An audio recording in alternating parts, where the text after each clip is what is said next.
This is a video that I never really knew how to approach. I didn't really want to approach it because it is so sad. The Wii U is, I fell absolutely in love with the Wii U. I defended the Wii U through hell and high water since the very start. One of my first videos on the channel is called Is the Wii U Worth It? Where I talked about the fact that I just bought a Wii U and I was so excited for the future of the system and everything that was coming and everything I wanted to happen for the system. And taking a look back on it, I sometimes I wonder if I was a little too overzealous with that video, and I really don't think that I was. I really think that the Wii U had a good run. It's a decent system, and it became, in its 5 years, one of my favorite systems of all time, and a system that I'm always going to love and I'm always going to go back and play again. And I persevered through the abysmal start of the Wii U, the terrible first 2 years, and then the awkward but surprisingly decent 2 years there right in the middle, and then the devastating and merciless end of the Wii U and how it just got shoved under the rug and Nintendo pretended like it never happened and hey, here's the Switch and we're gonna market this one so much better and pretend that the Wii U never existed. But it did exist and it had so many amazing games, a lot of really fun games. But now there's nothing. Darksiders just came out for the Wii U, which is probably going to be the last decent game released physically for the system, at least that I'm aware of. I know they're coming out with Cars 3, I believe. That's probably going to be the last physical game released for the system, and if I know system trends like I do, consider picking it up when you see it start to get a little bit cheaper. The last game for any system typically ends up being pretty expensive. But today, I want to take a look at the Wii U, everything that I loved about it, everything that made it great, and talk about its unfortunate demise. So we all know the Wii U didn't have an amazing start. It had a very average launch lineup, and then over the next couple years we had a smattering of a few games come out that were halfway decent. We had Lego City Undercover, that was okay. We had Pikmin 3 finally come out about 2 years after launch, which was pretty fun. We had a Mario Kart that really was the only reason to pick up the system really for quite a while. But that first 2 years, that was definitely a struggle for everyone that adopted onto the Wii U early and definitely put a sour taste in a lot of Nintendo fans' mouths. But they did manage to eventually pick up some steam, I feel, kill it, and release a lot of really great games for the system, but it was definitely too little too late. With its poor marketing and not a great fan base really backing it, everything that the Wii U did that was fantastic kind of got pushed to the side and forgotten about or not even noticed. I barely saw anyone talk about Paper Mario Color Splash when it came out. This is a Paper Mario game. Paper Mario has a huge history with Nintendo. People used to get excited for Paper Mario games, but this one almost seemed to get neglected. No one seemed to care. You know what? I finished this game. I've talked about this game. I put 40 hours into this game. It's amazingly fun. It actually has a pretty cool story, which for Nintendo is surprising these days, because not that they have a surprisingly good story, because whenever they try and do a story, they do a really good job of it. So many Nintendo games and big IPs from Nintendo don't have stories anymore. I mean, think about it. Smash Brothers, Mario Kart, Splatoon, ARMS, a lot of the games they spend so much time working on and the games that we love that are still continuing, they don't really have a story. And this was a story-driven game that was a lot of fun to play that no one really cared about. Yeah, it was a late release for the system. A lot of people love to say that the system doesn't have any games, so there's no worth picking it up and stuff like that. And obviously I've defended it a bunch of times. I don't buy games that I don't like. I don't buy games that I'm not going to play, and I don't buy games that aren't worth playing. And right here I have maybe 20 Wii U games right here loose. Then I have Star Fox Zero, I have Super Mario Maker. Over here I have Mario Party 10. Granted, I bought that one just because it was 20 bucks. It's not great. I don't recommend picking it up. We have Toad Treasure Tracker. That's a decent game. That was pretty fun. Yoshi's Woolly World. Amazing Yoshi game, however you want to say it. Twilight Princess. You got to have the Twilight Princess. Tucked way over here we have Wind Waker HD. Twilight Princess and Wind Waker were definitely worth picking up, but even if you want to say, hey, I'm not into buying games I've already bought once before, that's fine, because over here I have Upside Down, Hyrule Warriors, Bayonetta 2, DuckTales Remastered, that's really fun. I like playing on the Wii U, but it is multi-platform. Xenoblade Chronicles X, Pokken Tournament, Splatoon, The Wonderful 101, Paper Mario Color Splash, which we talked about already. We have Mario Kart 8, we have Pikmin 3, Sonic Lost Worlds, Zombie U, which I really enjoyed, even if you didn't, I understand. Sonic Lost Worlds, that was an okay Sonic game, it wasn't fantastic. Donkey Kong Tropical Freeze, amazing game. Lego City Undercover, which now has a port, but for the longest time was a very underrated gem that no one seemed to know about. Super Mario 3D World, an amazing Super Mario game, one of the best like classic Super Mario games to come out for a long time. And then obviously at the bottom there we have Smash Brothers Wii U. So many titles. When you think about the fact that PlayStation 4 has been out for the same amount of time, I don't know if I can hold a stack of pretty much exclusives. Let's cut it down to about here for the few that aren't exclusives. Of really quality exclusives for any given system in the recent 5 years. The Wii U killed it with a library. For a system that was really overlooked and a lot of people said was a failed system, I mean, from a sales standpoint, yeah, maybe. But from the standpoint of, did it have a lot of great games? Is it worth dropping $200, $300 and then picking up an entire library of games like this to play? I would say yes. I'd say this system was definitely always worth picking up. I don't regret anything I ever said about the system, but then the Switch came out and just like that, it was done. Actually, that wasn't even supposed to be a joke. But you know, just like that, it was done. And the Wii U just completely swept under the rug. We get the Darksiders game, which caught me off guard actually. We have Cars 3 coming out pretty soon, which that's multi-platform, and I don't even know why. It's physical on the Wii, it's okay. And then we have a bunch of virtual games. We have some cool virtual games. We have a lot of TurboGrafx games actually. In fact, everything that I've seen that's left to come out is mostly 50% TurboGrafx games being ported to the virtual console. So the system is effectively dead at this point, and I mean, it has been for a while, but I haven't talked about it, so I mean, here it is, guys. If I'm the voice of the Wii U generation, you guys have been waiting to hear if the Wii U is dead. It is. And I actually bought this in here to pour one out for the Wii U, but then I remembered that I don't have a bucket and I really don't want to pour this on my floor, so kind of defeats the purpose, but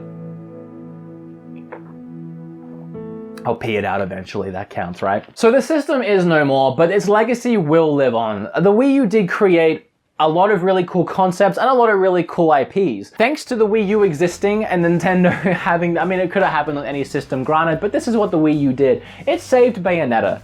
It gave us another Bayonetta game. Don't discredit that at all, because not only is Bayonetta, the first one, an amazing game, the second one is just as good. I would say a little bit under, but for the sake of what it is, it's an amazing game. It's really super fun.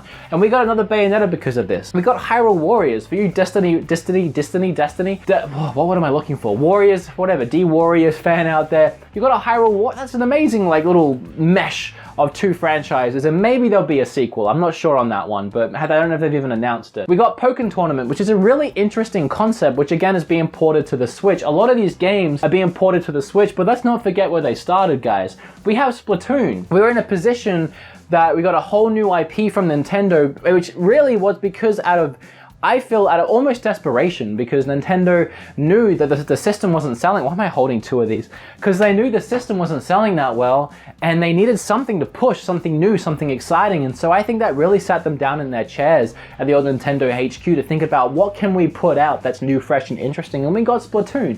And I'm not a huge Splatoon fan, but it's definitely an interesting IP. It's a new IP, which Nintendo isn't doing nearly enough of lately. Yes, we have ARMS, which I feel like is almost a leftover concept from the Wii way back in the day, which they're finally implementing again. We got Splatoon out of the system. We got Lego City Undercover, which is an amazing game, which now has a port to like almost every current system, I think every current system, but that's a really, really fun Lego game. If you like Lego games, that's a really great Lego game. And I mean, we won't talk about Star Fox Zero because I didn't enjoy that one too much, but Super Mario Maker.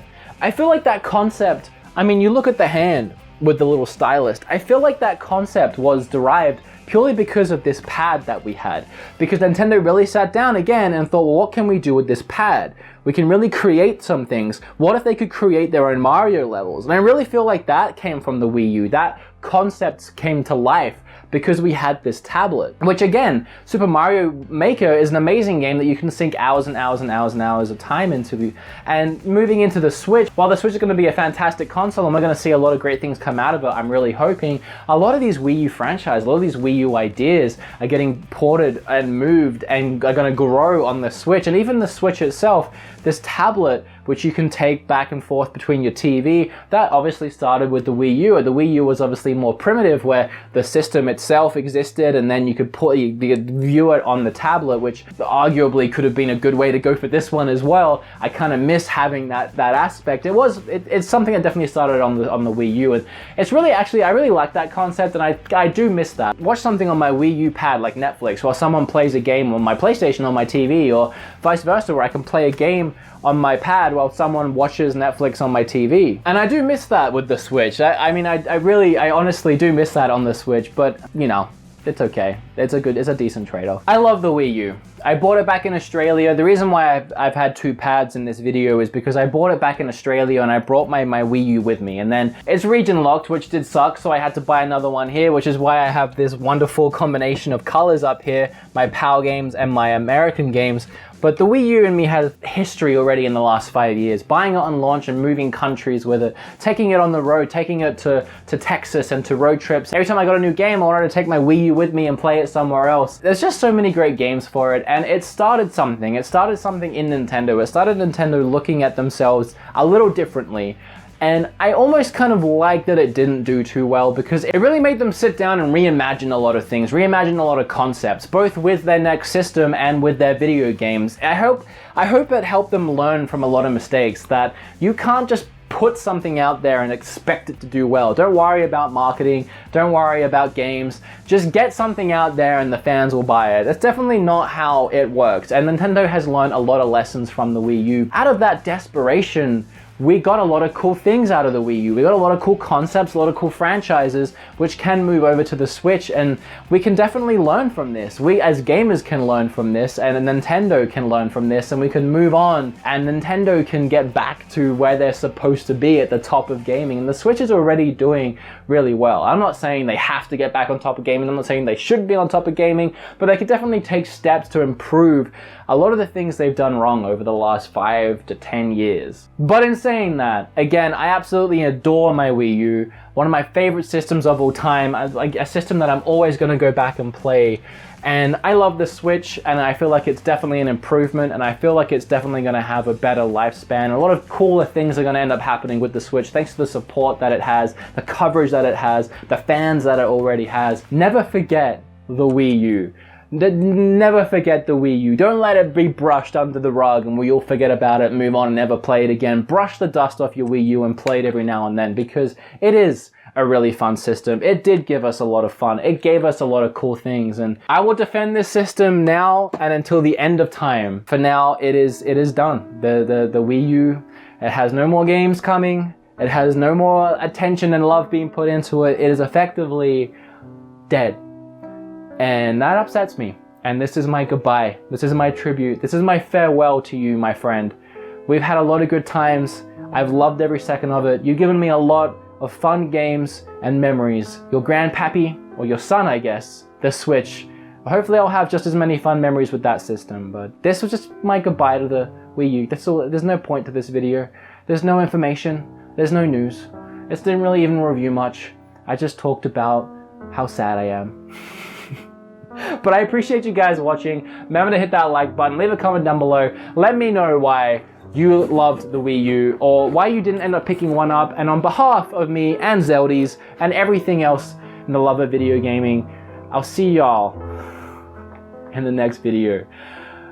Woo! Wii U. Is the Wii U worth it? Yes.